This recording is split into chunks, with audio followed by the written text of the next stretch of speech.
Hello there, hope you're all doing well. So, I just want to do one video about this bike right here, which is my Dominar 400. This is my final thoughts about it. It's quite obvious by now. I am going to sell it soon. I don't know what time it will be sold, but it is going to happen. It's going to be an inevitable thing. I'll share why and what's going to happen in the future. You can see part of the future already. Let's move on to the video. The bike itself, objectively speaking, is absolutely fine.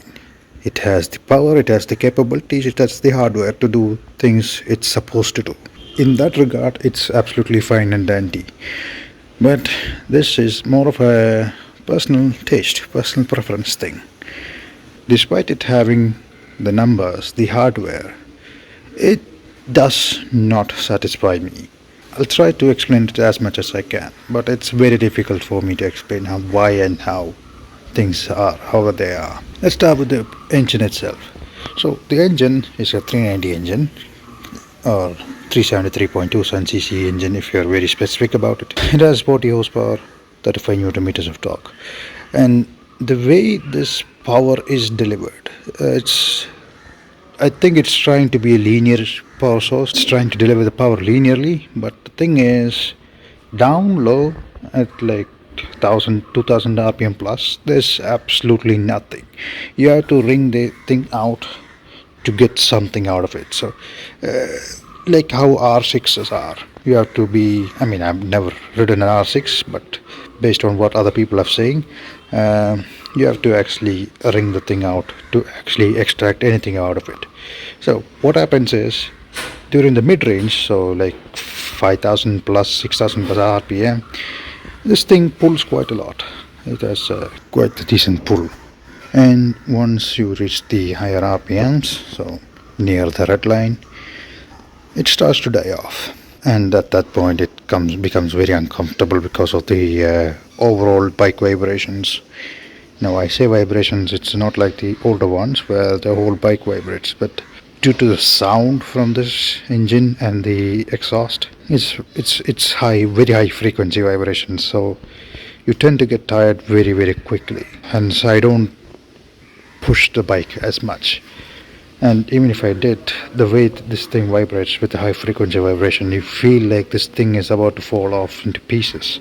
So it's not really confidence inspiring, but in reality it is capable of doing it. So it's more of a personal thing than actual capabilities of this bike. And you must keep in mind that I come from a Honda, so my standards are very high or different. So that's one of the biggest reasons that I do not enjoy riding this bike. And the second thing is how it feels like its weight, like how the weight feels. So it's only 189 kilograms, which is not much compared to big bikes, but still it's a bit heavy compared to its siblings, the KTMs. And how they weight the thing, how the weight distribution is like, it feels very top heavy, like taking corners and all. It feels a bit cumbersome to take corners. So it's probably due to how the tires are and how everything else is set up. The next drawback for me is the ergonomics. Even though this bike is a big bike, I am very much cramped in this. This foot peg is way too high for me, and the seat, although is decent, is not comfortable enough. And the way the handlebar is set up is such that you, in this seat, you are naturally sitting upright, very upright, but the handlebar is set up in such a way that you have to lean forward a little bit so that you can reach the handlebars. So it feels very unnatural and uncomfortable sitting in this bike. You either have to sacrifice your elbows, keeping it locked so that you can reach the handlebars, or you have to sacrifice your spine trying to lean forward because of the way this is set up. Now, these are some things that I could mitigate. I could have remedies for, like getting a handlebar riser or different handlebar, getting different tires and all. But it's something that I don't want to spend money on or effort on, because there's some things that can't be changed, such as the engine. I mean, you can do only so much to make it a little bit better. You can't completely change it. So I decided, like, instead of neglecting it, going to waste, just sell it to whoever it is they're interested in. They can have it.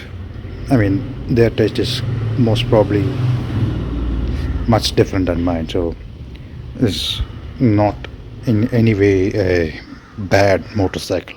It's just that it's not for me.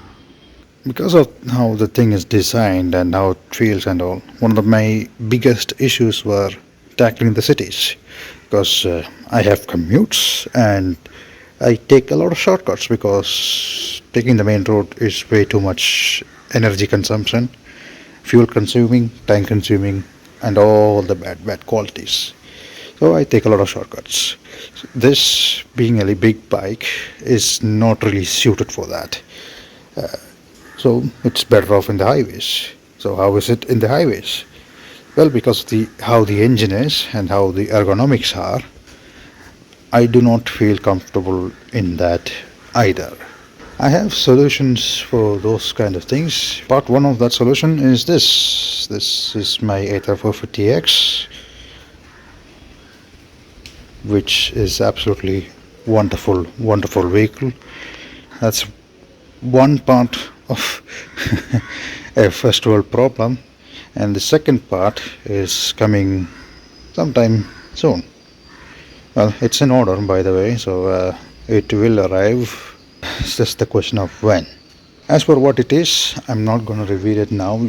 Most of you probably could guess it if you follow my Instagram, or yeah, my only other social is Instagram. For others, I'll give you a hint. I have named it Big Boy Bren. Bren as if in Brenham. Not in Texas, but the other one. That should clearly give you what it is. Anyways, I am wrapping this up. Thanks for watching. Bye.